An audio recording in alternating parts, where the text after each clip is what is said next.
Bueno, en primer lugar, muchas gracias a todos por venir. A ver que me lo coloque bien. Es un placer estar aquí con vosotros y explicaros un poco más del contenido de este libro. Bueno, para los que no me conozcáis, que bueno, casi todo el mundo aquí me conoce, pero bueno, habrá gente que no me conoce. Te puedes poner más adelante a lo mejor para que lo vean mejor, le digo a la mujer. Sí. Para los que no me conozcáis, bueno, yo soy Héctor Cordero, soy el autor del libro y soy investigador y también muy aficionado a la fotografía de aves y a la ornitología. Para contar un poco sobre mí, pues bueno, yo soy extremeño, crecí en la dehesa extremeña, como se puede ver en esa foto, ahí cuando tenía 4 años, ya desde que era, ahí el pájaro era yo, o sea que imaginaros. Y bueno, yo siempre, la verdad es que siempre he tenido muchos pájaros en la cabeza, ¿no? Es una cosa que, bueno, siempre me han gustado mucho y desde que era pequeño, pues eso, me pasaba incontables horas observando la naturaleza, estaba en estrecho contacto y por azares del destino, pues terminé en Nueva York y allí en Nueva York encontré también, de alguna manera, la manera de seguir conectado con la naturaleza y conectado con las aves. En la fotografía de naturaleza, bueno, he tenido algunos reconocimientos, la verdad, la fotografía me la tomo bastante en serio. Aquí pongo simplemente algunos de ellos, de los más recientes. En algunos casos, pues fijaros que no es un pájaro, ¿vale? En este caso es una tortuga, pero bueno, que yo no rechazo nada. Si tengo una oportunidad de cualquier elemento de la naturaleza fotografiarlo, lo voy a hacer porque es lo que me gusta. También soy jurado de algunos concursos porque a raíz de que, bueno, voy ya teniendo reconocimientos y voy teniendo, digamos, un poco de rama experta, voy a cerrar la puerta porque es que... Deja.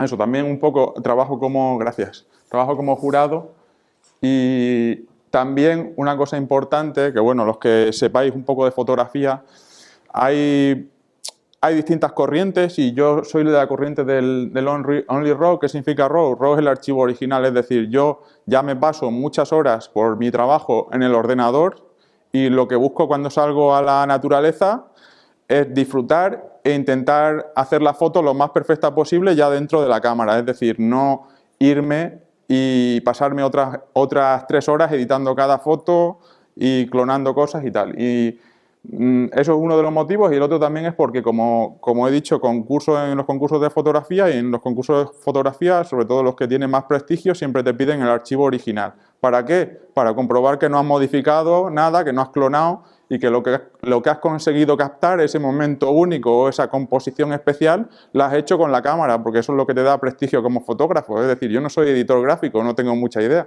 soy fotógrafo, entonces, bueno, lo que intento siempre es terminar las fotos en la cámara, por esas dos razones, porque no me gusta pasar más tiempo al ordenador y también porque me gusta, digamos, tener el archivo ya hecho de cámara. En este libro que he publicado recientemente, documento, digamos, la vida que hay en la Gran Manzana. Se llama Central Park, pero bueno, se podría ampliar a todo lo que es Nueva York. En Nueva York hay muchas realidades, existen muchas realidades, algunos de vosotros habéis estado allí, entonces lo sabéis, y una de las realidades es que hay muchísima biodiversidad.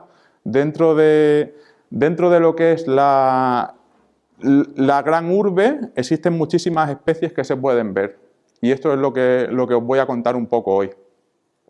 El libro se divide en 10 capítulos, ¿vale? Y vamos a ir un poco desgranando cada capítulo para que os podáis hacer una idea de lo que tiene el libro.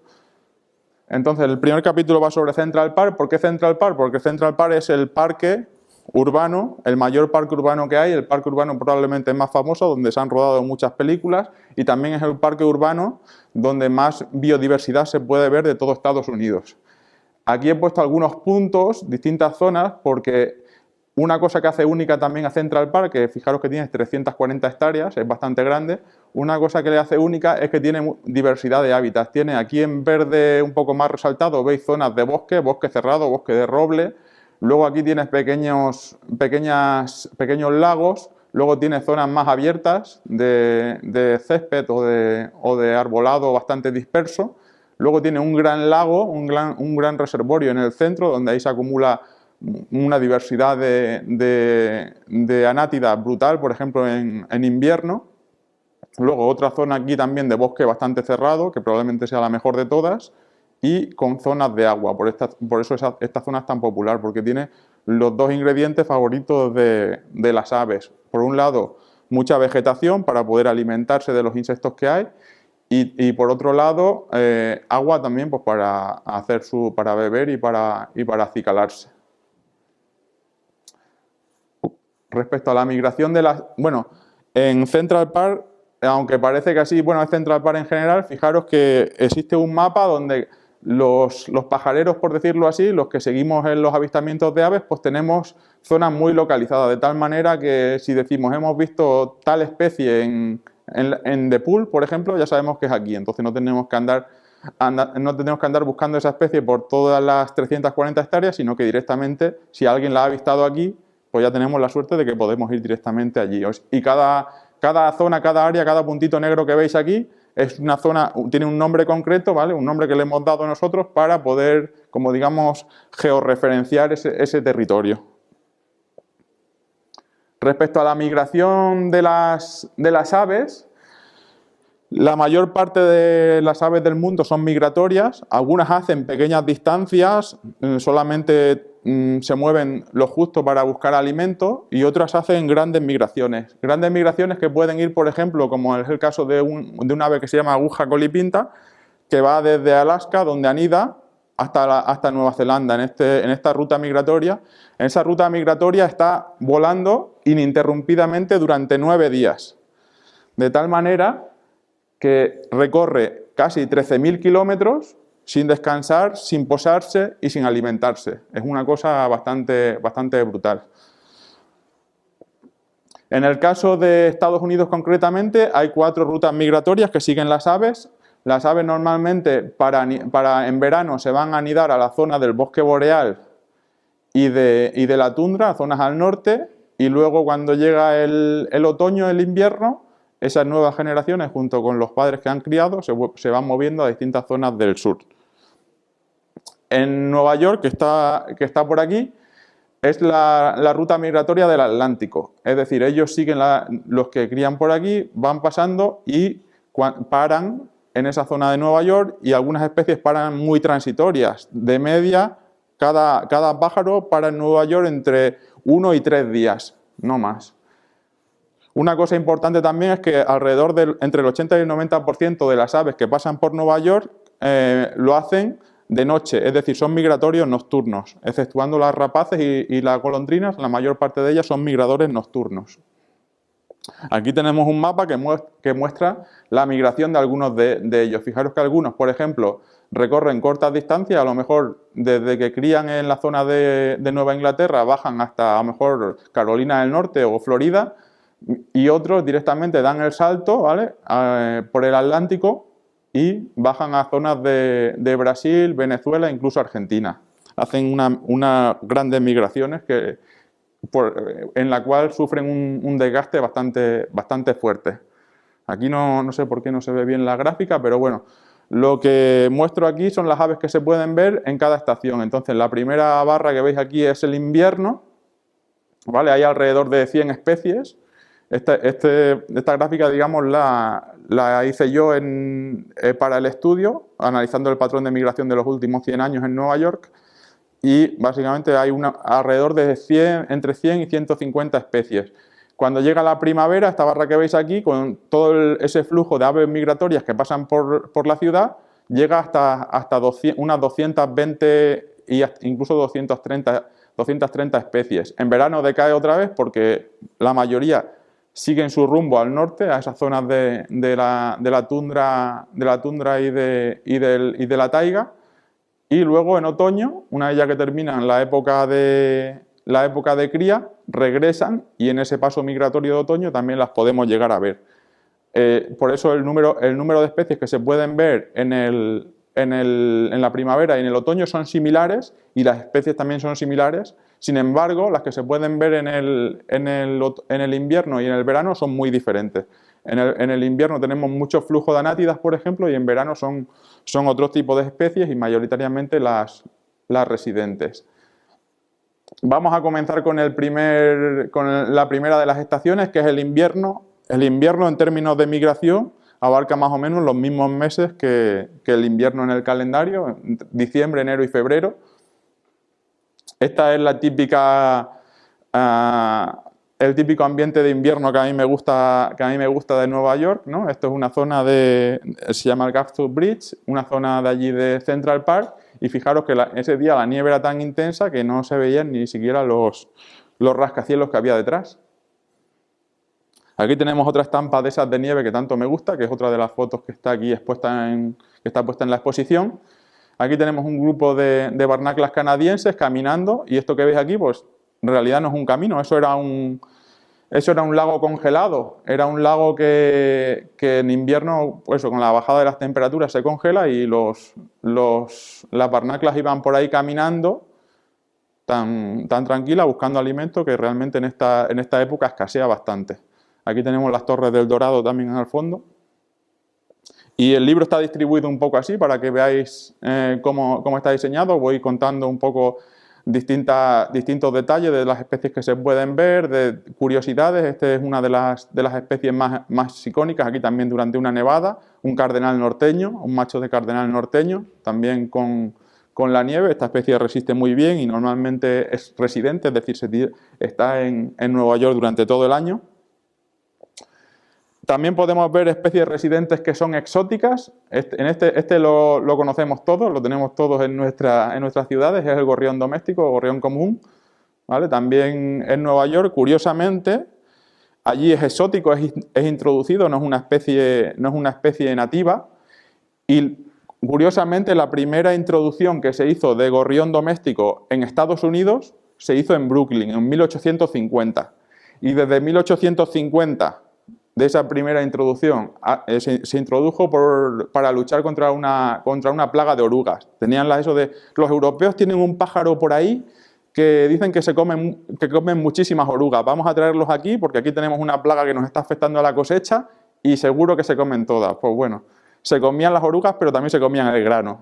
Al final, una cosa por otra, y la cosa es que se ha convertido casi en una peste, ¿no? Una especie bastante con un potencial bastante invasivo y extendido. Fijaros aquí en el mapa la extensión ya ocupa toda la zona de Norteamérica y casi ha llegado a cada continente. Lo tenemos también en el este de Australia, en Sudáfrica y en Sudamérica. Aunque en color oscuro tenemos el rango, digamos, nativo, es una especie euroasiática. Otra de las especies exóticas, aunque mucha gente no lo sabe, es el camachuelo mexicano. El camachuelo mexicano tiene una historia muy particular, lo llaman el Hollywood Finch, el camachuelo de Hollywood. ¿Por qué lo llama el camachuelo de Hollywood? Porque tiene un canto muy bonito y se vendía como mascota. O sea, se vendía en las tiendas ilegalmente, se vendía para que la gente los tuviera en su casa. Fijaros que en Nueva York lo que hacían se llama de Hollywood porque su rango nativo, como tenemos aquí, su rango nativo es, digamos, la zona de México y California. Entonces los tenían en Los Ángeles y había un grupo de personas que se dedicaba a traficar con ellos. Entonces enviaban camachuelos mexicanos desde la zona de Los Ángeles hasta Nueva York. Y tenían ahí ese trapicheo de venta ilegal de camachuelos mexicanos, pero en 1940, también gracias al trabajo de Audubon, de uno de los ornitólogos más famosos de allí Estados Unidos, y gracias a la presión que se puso, se prohibió firmemente y se persiguió a esas personas que tenían las tiendas de venta ilegal de animales, y en 1940 liberaron todos para que no los detuvieran, es decir, Cuando se sentían perseguidos, liberaron todo, se produjo una liberación masiva de animales en 1940. Aquí lo tenemos 20 años más tarde, en el 60, que ya había una pequeña población ahí en el núcleo de Nueva York. Luego, 30 años más tarde, fijaros cómo se fue extendiendo, de tal manera que el rango nativo ya estaba acercándose bastante al rango donde era exótico, ¿vale? Donde era introducido. Se fueron extendiendo muchísimo, mucho más incluso que el gorrión doméstico de Europa. Este tuvo una adaptación muy buena a todos los tipos de ambiente.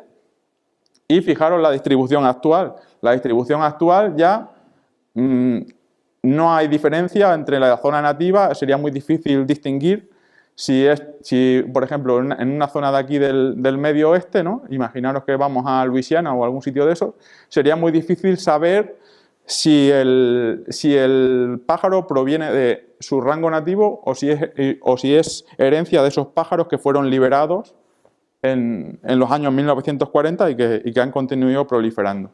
En cualquier caso, ahora mismo ya se pueden ver en todos los sitios y es una de las especies también que se puede ver durante todo el año en Central Park. También hay otras especies que son residentes, nativas y migradoras de corta distancia. Este es un zorzal robín, el nombre científico es Turdus migratorius. Se llama Turdus migratorius porque hace unas migraciones que todavía los científicos no acaban de entenderlo, porque no migra normalmente de norte a sur, como suelen hacer muchas especies, sino que lo que hace es migrar de este a oeste y sin ningún patrón. Se ve que tiene una tendencia a migrar, pero todavía no se entiende cuál es el factor que promueve esa migración. Aquí lo tenemos, migra también durante el invierno, durante el otoño migra un poco hacia el sur, escapando de ese frío extremo, pero en la zona intermedia puede estar todo el año. Pero ya os digo que se va moviendo, incluso en primavera puede hacer movimientos de este a oeste y viceversa. Esta es otra de las especies también residentes que se puede ver durante todo el año. Esto es un retrato de chara azul, ¿vale? Este no tiene diferencia entre el macho y la hembra, son los dos muy parecidos. Es de la familia de los córvidos, una especie tremendamente inteligente. Se comenta que la chara azul es capaz de memorizar las caras, es decir, sabe no que eres una persona, sino qué persona eres. Es decir, si tú le haces algo, la chara azul lo va a recordar y va a escapar de ti. Y si le das comida, por ejemplo, que mucha gente en invierno lleva unos cacahuetes a lo mejor y se los da, pues ya sabe que eres tú y aunque no lleves cacahuetes ese día, se va a acercar a ti. Luego tenemos aves que no son residentes, sino que solamente llegan allí en invierno. Ese es el caso se llaman aves invernantes, ese es el caso del junco pizarroso. Es una especie de gorrión parecido al doméstico, bueno, mucho más bonito, con un color pizarra, en este caso es un macho.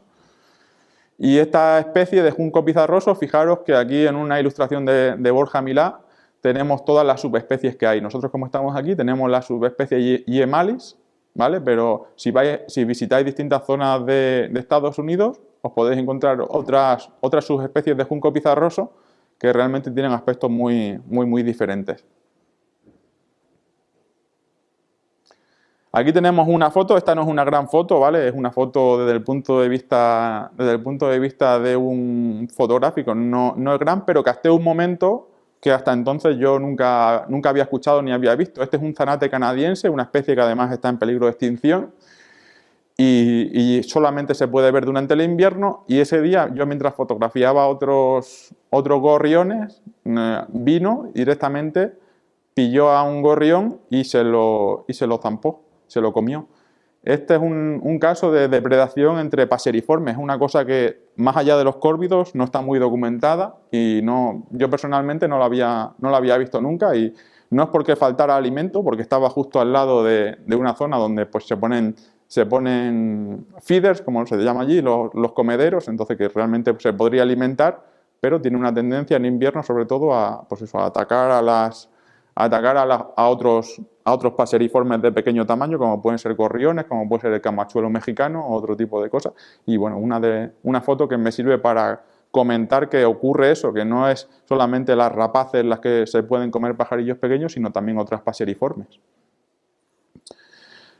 Existen también especies que tienen migraciones irregulares, es decir, no migran cada invierno siguiendo una ruta fija, sino que dependiendo de la disponibilidad de alimento, unos años migran y otros años no, se llaman irruptivas, porque aparecen en grandes números durante años a lo mejor que no se les espera. Una de esas especies irruptivas es el trepador canadiense, muy parecido al trepador azul que tenemos aquí en la península, y bueno, pues cuando aparece, la verdad es que es un placer poder fotografiarlo porque suelen mostrarse bastante confiados y sobre todo porque llegan en invierno con esa falta de alimento. Entonces, si te vas a una zona de esas que he comentado, donde regularmente se le aporta alimento, pues se dejan acercar bastante. Luego también tenemos las rapaces. ¿Vale? Este es un busardo colirrojo, probablemente el más famoso, el Red-tailed Hawk, el que le han dedicado hasta un libro algunos autores. Una pareja que estuvo criando durante 30 años en la Quinta Avenida de Nueva York, en una ventana de la Quinta Avenida, con alguna polémica. Y bueno, pues aquí lo veis con la cara congelada por la nieve. Y es una de las rapaces que probablemente si vais allí será la primera que os encontréis, bastante abundante. Cría tanto dentro del parque como digo en los edificios adyacentes. Luego también tenemos rapaces nocturnas, en este caso es un cárabo norteamericano. Si veis aquí este ambiente azul que tiene la foto es por el ambiente de las luces de la propia ciudad. Y es una de las especies también que durante el invierno se deja ver. Durante el verano ya abandona Nueva York, pero si vais durante el invierno probablemente sea una de las especies que se puedan encontrar allí. Luego también tenemos las barnaclas canadienses, aquí siempre un poco saliéndome un poco de la norma, ¿no? De disparar con el teleobjetivo este grande que llevamos los fotógrafos de fauna, en este caso con un gran angular, con un punto de vista bajo, intentando sacar también ese castillo de Belvedere tan famoso que hay en Central Park durante una nevada también intensa.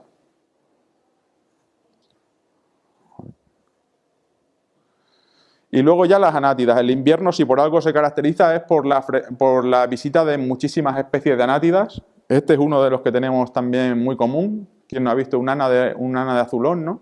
Pero probablemente mucha gente no lo haya visto con la cabeza totalmente llena de nieve. Aquí en Extremadura desde luego que no. Y bueno, pues es una de las especies que realmente puede estar allí durante el invierno, bastante fácil, bastante confiado también. Otra de las especies que ya es un poco menos común es el pato joyuyo, aquí también durante una nevada en el invierno. Fijaros cómo los copos le van cayendo y se van asentando suavemente sobre el plumaje, y estos colores iridiscentes que tienen en esas plumas, vamos, a mí es una de las especies de anátidas que más me gusta. Luego tenemos otras anátidas como son las serretas. Esta es una serreta capuchona, un macho de serreta capuchona, y en este caso, fijaros, aquí no hay trampa ni cartón. Lo que pasaba es que justo la serreta iba nadando y había un punto de luz concreto en el que daba, entonces justamente cuando pasó por ese punto de luz hice la foto de tal manera que todo lo demás, donde había vegetación que tapaba la luz, pues sale oscuro, resaltando un poco al animal. Esta es otra de las especies que se puede ver en invierno y luego ya en primavera abandona el territorio de Nueva York para irse hacia el norte y criar. Y ya, bueno, hay especies diversas. Aquí es otra, la focha americana, muy parecida a la focha a la focha europea, pero fijaros que tiene aquí como un poco como los hindúes, ¿no? Un granito rojo que las diferencia de la focha de aquí. Y bueno, aunque no es una nátida propiamente, es un rálido, pero también está muy asociado, se le puede ver en el mismo hábitat, en esos grandes y pequeños lagos de Central Park. Vamos ya con la primavera.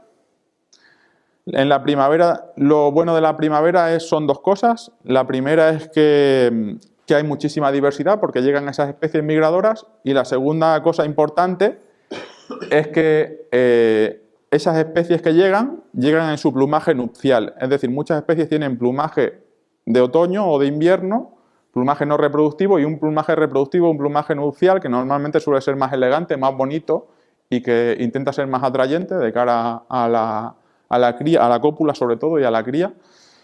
Y bueno, pues es la época favorita para muchos porque se duplica casi el número de especies que se pueden ver y se pueden ver especies mucho más coloridas. Aquí tenemos una chocha americana, una de las especies más emblemáticas. Fijaros qué ojo más grande tiene y es curioso que en este caso los ojos lo tienen muy laterales, si os fijáis, con respecto a otras aves, muy grandes y muy laterales, ¿no?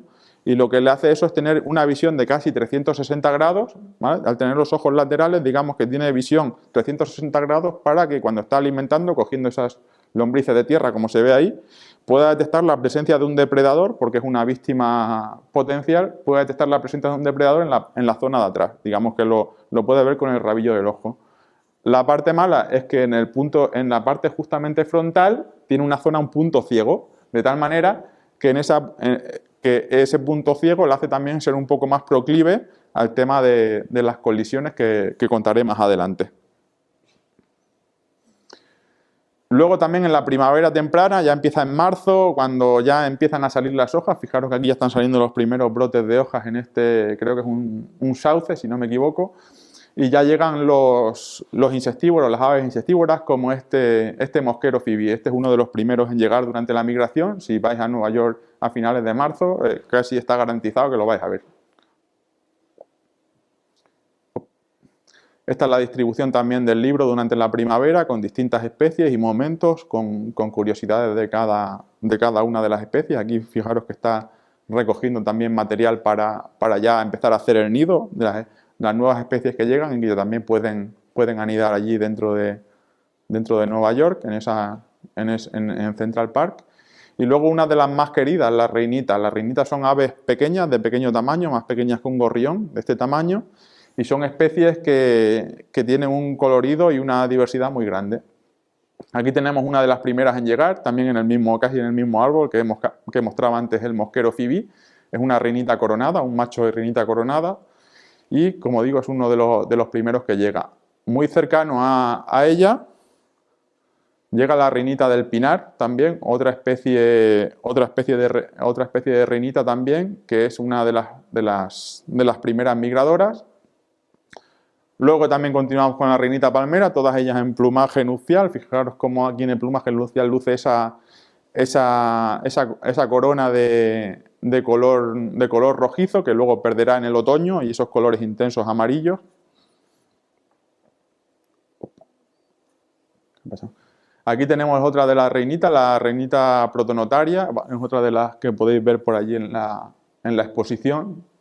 Una de mis favoritas, también se conoce como reinita de los pantanos, porque tiende a buscar esas zonas pantanosas. Entonces, si la queremos ver en Central Park, nos tendremos que ir cerca de las zonas de agua para poder verla. Y aquí me gustó mucho el complemento entre el color amarillo de la reinita y verde de la planta con el fondo, que también era una planta con hojas, una planta rastrera con hojas amarillas y de color verde. Entonces juega muy bien esa armonía de colores.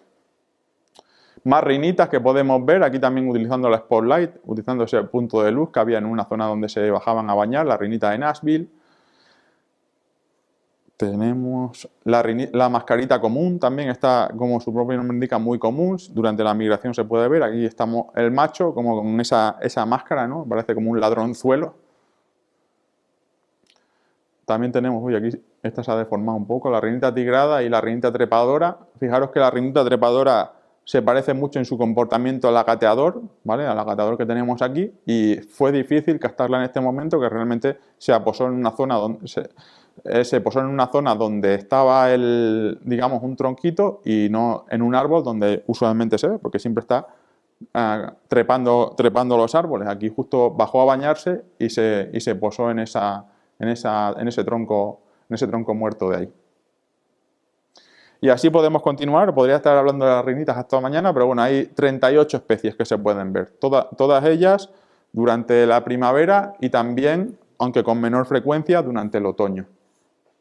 Aunque las veáis durante el otoño, muchas no las vais a reconocer porque han cambiado su plumaje totalmente.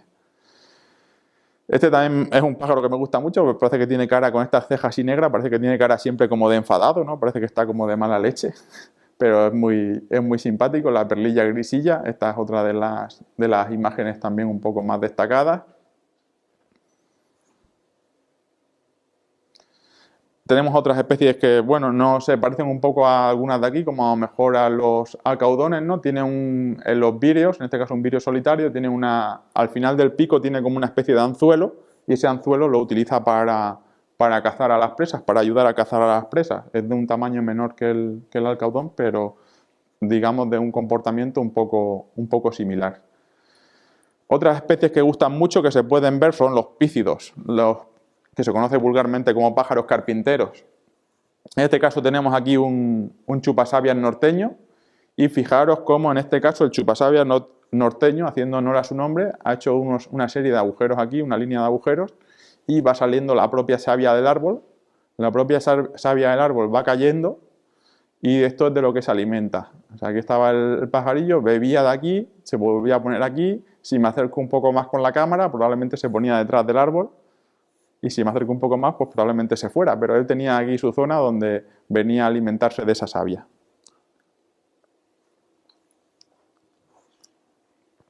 También tenemos, aparte de 5 especies de epícidos, tenemos también garzas, distintos tipos de garzas, garcetas y abetoros.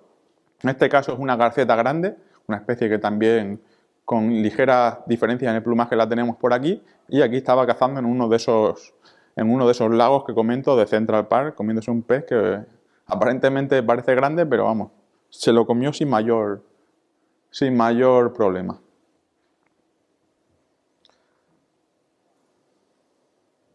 Bueno, vamos con el verano.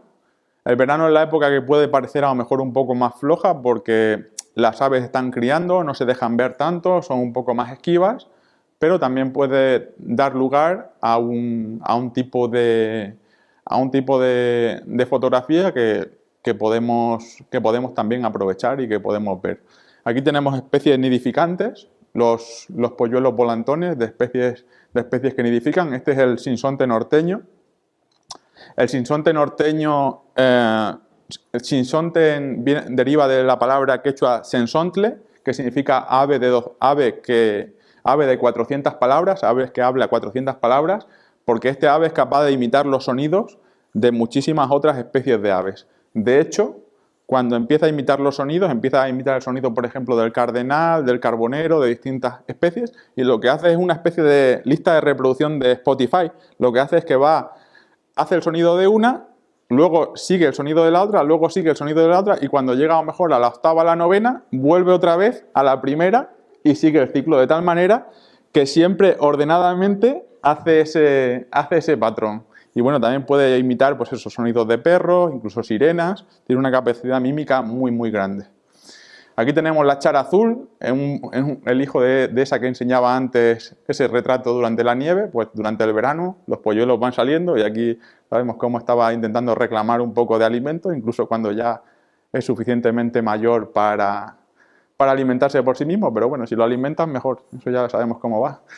Y bueno, también el cardenal norteño, que todavía no ha adquirido ese color rojo, lo vemos aquí, y el zorzal robin. El zorzal, fijaros cómo tiene esos puntos característicos que luego el adulto ya pierde, pero cuando es polluelo se ven esos puntos, ese moteado en el pecho, que es característico de todas las familias de zorzales.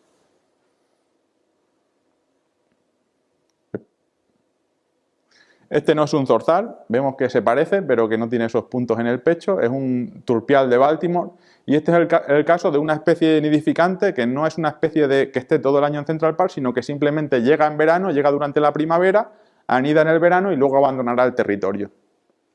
Entonces esta es otra hay especies residentes que anidan allí, y también especies que son neotropicales, llamamos neotropicales porque luego se van al trópico durante el invierno, que también crían dentro de Central Park. Otra de las especies que cría allí y que es una migradora de larga distancia es la golondrina común. Si os suena a golondrina común, bueno, la golondrina común la conocemos todos, ¿no? Es la misma, en teoría es la misma especie, pero fijaros cómo esta tiene la barriguilla como un poco anaranjada. La que tenemos aquí, la que cría en los balcones de las casas y en los edificios, es la misma especie, pero es una subespecie que tiene la barriga blanca, ¿vale? En este caso, a mí me resulta, por la armonía con la zona de aquí de la garganta, me gusta bastante más esta especie. Me resulta visualmente más atractiva. y también anida allí en Central Park. Si vais durante el verano la vais a poder ver. Otra de las especies que en ocasiones anida también es el colibrí, ¿vale? Este es el colibrí gorgiu rubí. Esta es la única especie de colibrí que se puede ver en la costa este de Estados Unidos y también se puede ver en Nueva York. En ocasiones, como digo, anida en Central Park, y esta foto, por ejemplo, la hice durante el verano. Esta es una flor que se llama salvia, y bueno, el colibrí iba a alimentarse recurrentemente a la flor, y lo que hice fue esperar y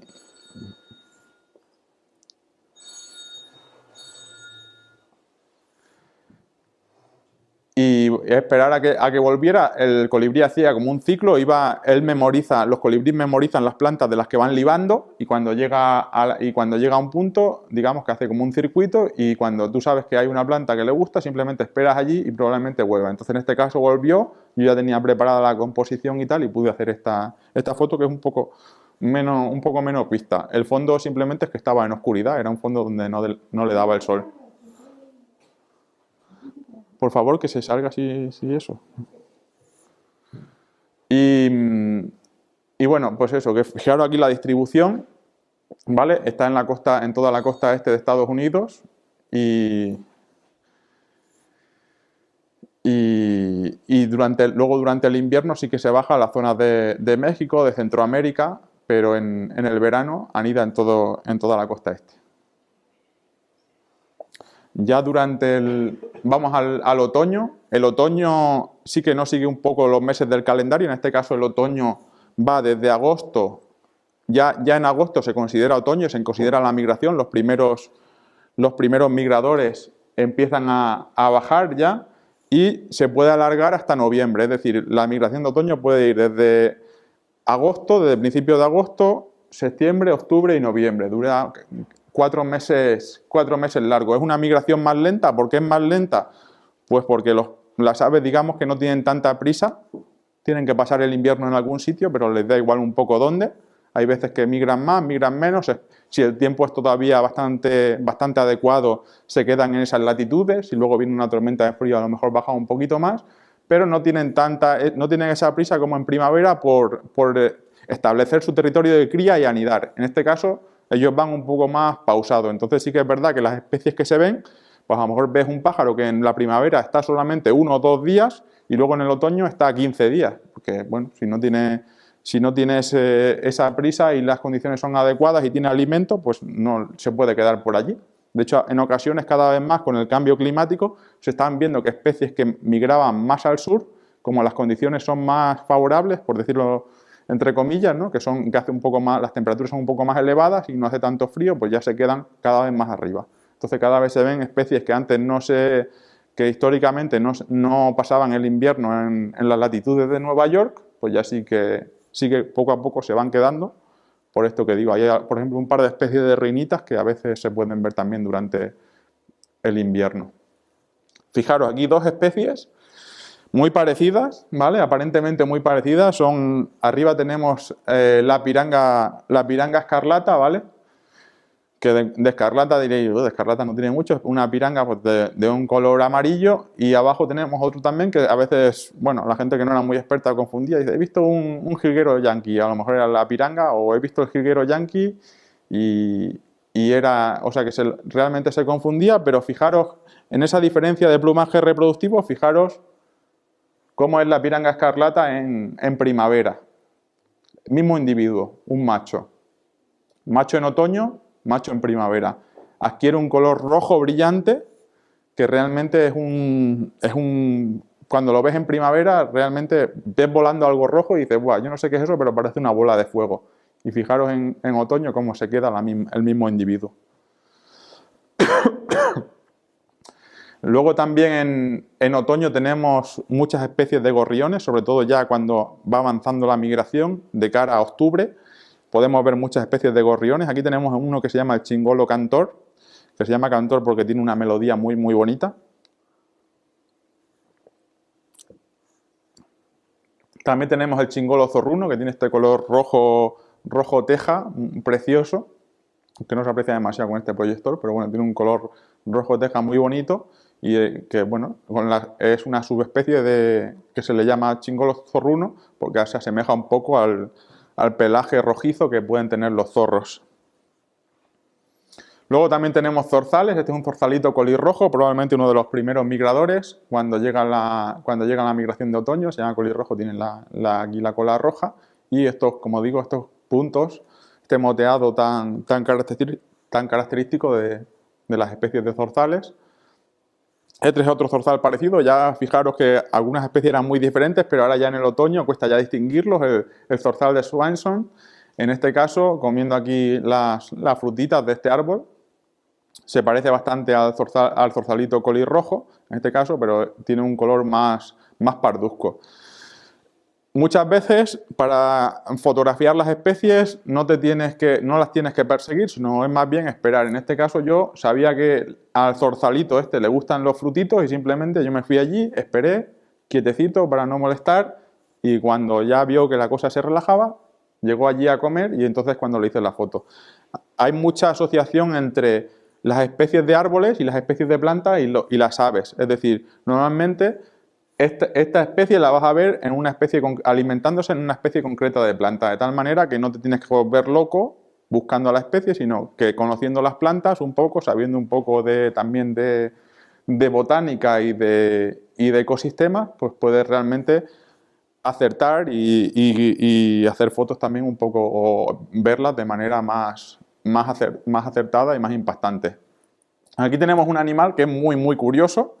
Este es un tordo cabecipardo, que bueno, no es una especie que sea súper bonita, pero es un animal que hace lo mismo que el cuco. Practica lo que se llama el parasitismo de puesta. ¿Qué es el parasitismo de puesta? Simplemente lo que hace es que mira dónde anidan otras especies y llega allí a ese nido y deposita el huevo. Deposita el huevo y él se despreocupa. Se lo crían otras especies. ¿Y por qué adquirió este pájaro, que en principio no tiene por qué hacer ese parasitismo de puesta? ¿Por qué adquirió esa costumbre? Pues lo adquirió porque en la gran llanura de Estados Unidos, este pájaro, que en inglés es cowbird, se iba siempre con los rebaños de bisonte americano, iba siempre siguiendo los rebaños de bisonte americano. Esos rebaños que eran nómadas, que iban de un sitio para otro. Y entonces ese pájaro, digamos que no tenía un momento en el de decir, ahora puedo hacer mi nido, puedo estar aquí tranquilo, voy a poner los huevos, voy a alimentar a mis polluelos, sino que simplemente iba como un seguidor de esos bisontes, moviéndose por las distintas zonas de Estados Unidos, y entonces tenía que poner los huevos donde podía. A veces no le venía bien y por eso desarrolló, digamos, decía, ahora me viene el momento de poner los huevos, ¿qué especie está criando por aquí? Yo lo dejo y sigo alimentándome con los rebaños de bisontes, que ellos se van moviendo por todas las llanuras. Eso en la antigüedad, claro, ahora ya bisontes quedan muy pocos, si casi sales de Yellowstone ya no vas a ver por ningún sitio, pero el comportamiento de parasitismo de puesta se quedó impregnado, se quedó impreso en este ave, y bueno, es otra de las especies que a veces llama mucho la atención porque es un pájaro bastante grande, es como un estornino prácticamente, y lo que hace es que a veces pone los huevos en nidos de especies de reinitas que son 3 veces más pequeños que él. Por lo tanto, luego llega y ves una reinita alimentando a un polluelo que es 4 veces más grande que ella. Un poco un sinsentido. Lo que sí que es cierto que hay especies muy inteligentes como la chara azul o el sinsonte, que ven el huevo y lo apartan. Es decir, cuando ven que le han puesto los huevos, se dan cuenta, son capaces de reconocer ese huevo y lo van a quitar para decir, tú no me engañas. O sea que realmente no funciona en todas las especies. Creo que tenía no me acuerdo, creo que eran unas 150 especies en las que se ha documentado que ponen el huevo, pero había al menos 10 o 12, sobre todo las que están relacionadas con los córvidos, que tienen un desarrollo cerebral más grande, que son capaces de eliminarla. Aquí tenemos también rapaces. En el otoño empiezan a llegar y se empiezan a ver otro tipo de rapaces, aparte del busardo colirrojo, que era uno de los residentes. En este caso es un gavilán de Cooper, aquí mirando a los gorriones muy de cerca. Y en un ambiente otoñal, aquí con este árbol se llama el liquidámbar, es una de las especies, también tenemos aquí el liquidámbar europeo, una de las especies que se pone más bonita durante el otoño, con esos frutos colgantes y esa gradación de colores. Y luego también empiezan a llegar las anátidas. Esas anátidas que han criado en las zonas árticas durante el invierno se van bajando, y ya se empieza, durante el otoño van bajando, y ya se empiezan a ver las primeras. Fijaros que aquí tenemos una nada de friso, una especie que también podemos ver aquí en la península, y ya se empiezan a ver por el reflejo, podéis ver que el reflejo de ese liquidámbar que os decía antes en el agua, da esos tonos rojizos y muestra no solamente la especie, sino un poco la estación también en la que se está viendo. Eso es otra de las cosas que he intentado en el libro mostrar, que digamos la foto sea ilustrativa de la especie, que se vea bien la especie de la que es, sin excesos creativos, y que también, si puede ser, diga algo de la estación, porque ya que el libro lo divide por estaciones, que seamos capaces de reconocer la estación en la foto. Una de las especies que podemos ver en otoño, en este caso parece que tengo yo un contrato con el liquidámbar, pero bueno, es en el mismo árbol, ¿vale? En otro árbol distinto, pero la misma especie, en el liquidámbar, un agateador americano, fijaros que es muy parecido al agateador que hay por aquí. Esta es una especie que siempre se llama agateador porque siempre va gateando los troncos, y de hecho es muy curioso porque yo nunca lo he visto aposado de manera vertical, siempre va gateando, buscando por esas grietas del árbol insectos de los que alimentarse, y de hecho es algo curioso que siempre va desde abajo arriba, es decir, empieza a escalar el árbol, y cuando llega a la cima del árbol vuela hacia abajo y vuelve a repetir el trayecto, es decir, no hace la bajada del árbol para abajo, sino que simplemente lo hace para arriba. Y bueno, con este ave pasó algo que me hizo un poco cambiar mi mentalidad, y que, bueno, me hizo también incluir un capítulo un poco especial de conservación en el libro. Este ave me lo encontré un día en esta zona, de repente vi pasar un pájaro que realmente no era un gorrión en esta zona. Esta es la zona por la 175 de allí de Nueva York, una zona pues realmente sucia, con ruido.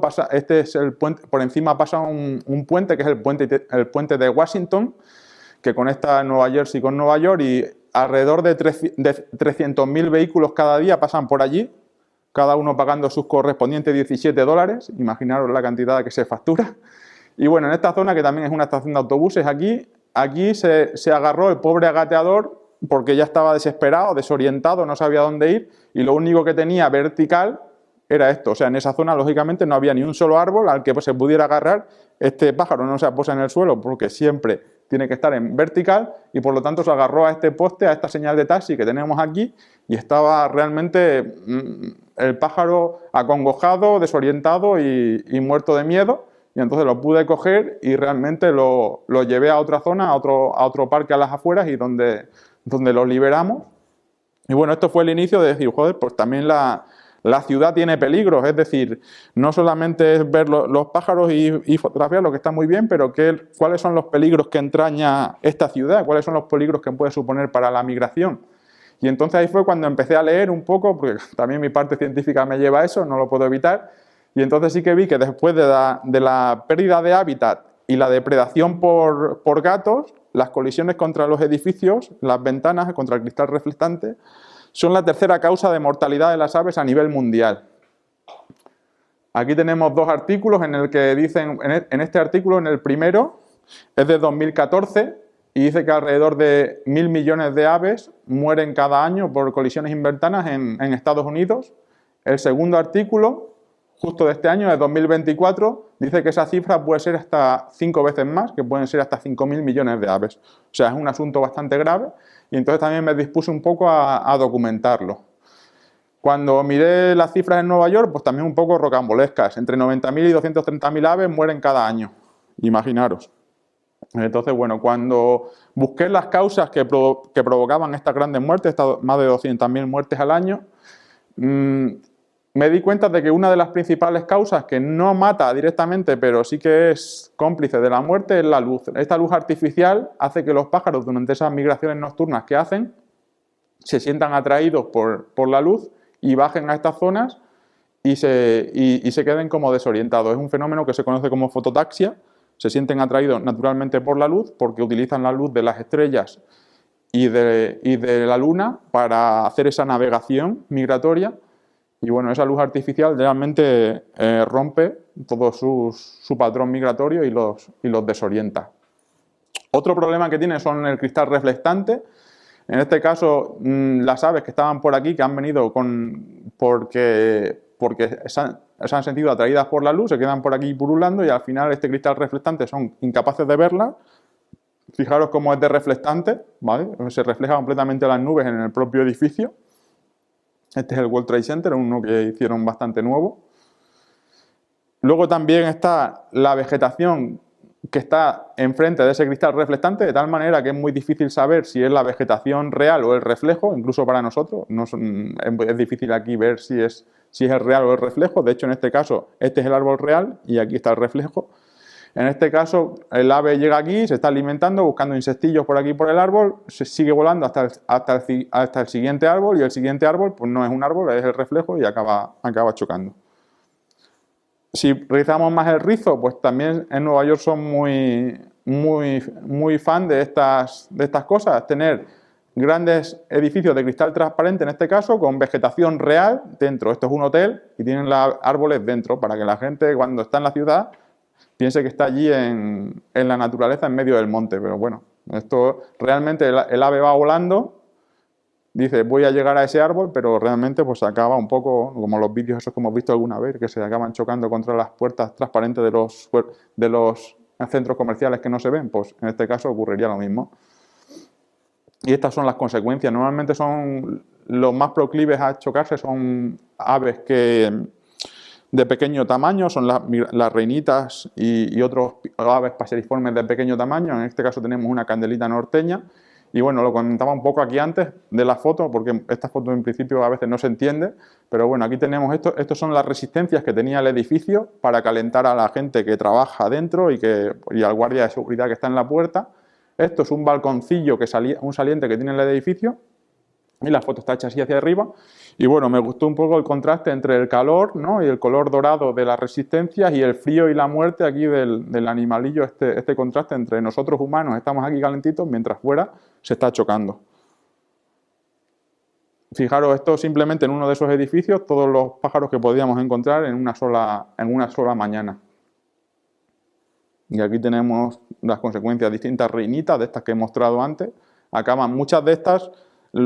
También la cuestión es que realizan su primer viaje migratorio, es decir, ellas son los hijos que han nacido en esa taiga, en ese bosque boreal, que en otoño empiezan a migrar y no tienen el concepto de las ciudades, no tienen el concepto de las personas, no tienen el concepto de nada y acaban pagando ese peaje de los edificios. De hecho, en ocasiones ves que no tienen experiencia porque a mí se me han llegado a posar incluso en el pie estando por allí paseando. O sea, ellos no tienen ese concepto del miedo al ser humano porque probablemente a lo mejor no lo han visto, la primera vez que lo ven es en estos contactos.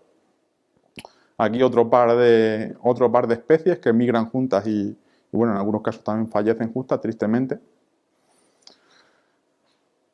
Nosotros, bueno, hay un grupo de voluntarios que se dedican a rescatar a las aves. Aquí estoy yo cogiendo una de esas especies que había chocado contra estas cristaleras. Ves que tienen aquí también las plantitas dentro y a veces, pues eso, se sienten atraídas por la luz, encima con la vegetación, pues claro, una trampa mortal para estas pobres especies.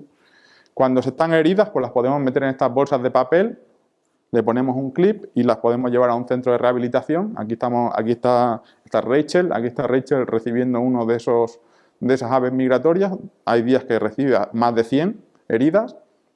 Y bueno, se mete en la base de datos la especie, dónde se ha encontrado, el estado en el que se encuentra, también tienes que apuntar si le ha dado comida, en fin, una serie de datos para que en el centro de rehabilitación le ponen el tratamiento adecuado. Aquí está Tristán con esos tatuajes tan exuberantes que tenía y tratando también en este caso una chocha americana. Como os dije antes, el punto ciego ese que tenía, con esos ojos tan laterales, tan grandes, la hace también muy proclive a las colisiones y bueno, pues una de las también está en el top 10 de las especies más afectadas por las colisiones contra ventanales. Los que tienen más suerte, los que sobreviven, pues los cuidan allí en el centro de rehabilitación muchos. Fijaros, aquí le dan dieta de tenebrios con ensaladita, o sea, lo tienen a todo confort para que el pájaro se pueda rehabilitar y si hay suerte, se liberará. Aquí estamos liberando un herrerillo bicolor también. Y bueno, pues algunos tienen una segunda oportunidad de continuar la migración. ¿Y qué podemos hacer nosotros para ayudarles? Bueno, hay una herramienta que se llama Vercast, que lo que hace es como una predicción meteorológica, como la predicción del tiempo, pero de la migración, de tal manera que te dice con 3 días de antelación, es capaz de decirte cuántos pájaros van a estar esa noche moviéndose. De tal manera que, por ejemplo, ahora aquí hemos puesto toda la zona de Estados Unidos, ¿no? Hay 275 millones de aves que están que probablemente pasen esa noche por aquí. Entonces, cuando la noche hay alta migración en la zona de Nueva York, pues esos voluntarios que he comentado antes están más atentos y pueden recogerlos. Yo en ocasiones me iba con ellos y a veces también recogía yo, sobre todo cuando daba mucha migración, porque empiezas a encontrar realmente aves por todos los lados. Y para prevenirlo, porque esto se puede prevenir, ¿qué hay? Pues según la ABC, esta, la American Bird Conservancy, tienen una base de datos donde ponen todos los productos que ayudan a reducir entre un 50 y un 90% estas colisiones. Y fijaros que no es ni uno ni dos, hay 203 tipos de materiales que se pueden utilizar. Estos son algunos ejemplos donde ya se ha implementado este tipo de materiales que evitan las colisiones. Aquí tenemos, en este caso se llama Feather Friendly, es un patrón de puntos, todos situados a una determinada distancia de un determinado tamaño, de tal manera que el pájaro ya ve todo esto como un solo conjunto y no se acaba chocando. Fijaros qué reflectante es, que aquí se ve el bebedero que tenía para colibrís y parece que está dentro de la casa, cuando en realidad estaba justo detrás mío, donde estaba haciendo la foto. Este es otro tipo de material, también en este caso es casi transparente, pero tiene esos patrones de puntos que ya los hace visibles. En este caso está instalado en uno de los puentes de allí de Nueva York y funciona realmente y no es muy caro. Si pensamos en soluciones baratas, aquí en España, por ejemplo, si alguien tiene la casuística de que pasa o lo conoce, hay unos marcadores ultravioletas. Las aves son capaces de ver luz ultravioleta, de tal manera que con estos marcadores podemos hacer marcas en nuestra ventana o en nuestro balcón, ¿vale? Con esos patrones, y para nosotros no lo vamos a ver porque es ultravioleta, las aves lo van a ver y van a evitar las colisiones. A mí no me paga Amazon nada, pero bueno, aquí lo pongo las opiniones de algunos que dicen muy útil para lo que jamás hubiera pensado. Pues se estrellaban aves en mi balcón y desde que lo puse no se estrelló ni una. Y por 5 euros cada rotulador tienes una solución. Bueno, todo este proyecto está teniendo, de hecho, multitud de premios. El año pasado recibió el premio José Antonio Valverde a la conservación y recientemente también el Fritz Polking Prize, el premio más prestigioso a nivel europeo, que tuve que ir allí a Alemania a recogerlo. Y bueno, ya simplemente como colofón, como despedida, simplemente decir que también en el último capítulo hay una lista de especies, de tal manera que de cada individuo, de cada especie que se puede ver, de todas las especies que se pueden ver en Nueva York, pongo cuál es el mejor mes para avistarla, de tal manera que si alguien quiere hacer estas cosas que hacemos los que nos gustan mucho ver pájaros, ¿no? Que es decir, oh, yo quiero ver esta especie porque es una especie que me gusta, o la vi en el libro de Héctor y quiero realmente conseguirla, pues sabes que si, por ejemplo, quieres ver, en este caso, el agateador americano, pues octubre es el mejor mes. Es decir, si tú vas en octubre, es cuando más probabilidades vas a tener de encontrártelo. ¿Significa que te lo vas a encontrar? No al 100%, esto es vida salvaje, pero bueno, hay más probabilidades porque he analizado el patrón de migración y he determinado de cada especie cuándo es la máxima abundancia. Este es el libro, hice una versión primero en inglés y luego a petición popular pues hice la versión en español, que es de la que más tengo aquí. Bueno, tengo una en inglés si a alguien le interesa, pero bueno, aquí en España pues la verdad es que la que más se vende es la española. Y nada, muchas gracias a todos por venir, muchas gracias por escucharme y si tenéis alguna pregunta, pues ahora es el momento.